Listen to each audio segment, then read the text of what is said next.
Depression ఉంది అని ఎలా తెలుస్తుంది? ఫస్ట్ చూడాల్సింది ఏంటంటే హెల్ప్‌లెస్‌నెస్ ఎక్కువ ఉంటుందండి. నిస్సహాయత.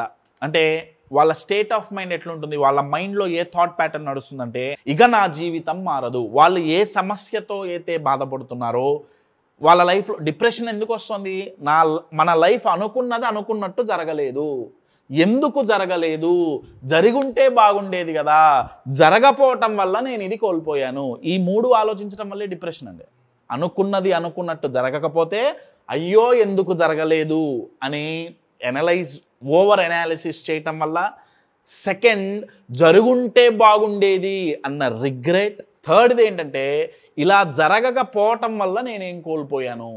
ఈ మూడిటి గురించి ఆలోచించే డిప్రెషన్ వస్తుంది గదా! అయితే హెల్ప్‌లెస్‌నెస్ అంటే ఏంటంటే, రీజన్ ఏదైనా గానీ వాళ్ళ మైండ్ ఏం చెప్తుందంటే, ఇక జీవితం మారదు.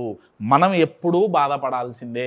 మన లైఫ్‌లో ఇక సుఖ సంతోషాలుండవు. మన లైఫ్‌లో మనం బౌన్స్ బ్యాక్ అవ్వలేం. మన లైఫ్ మారదు, మారదు, మారదు, మారదు. ఎప్పుడూ ఇంతే ఉంటుంది అన్న అపనమ్మకం అండి హెల్ప్‌లెస్‌నెస్ అంటే.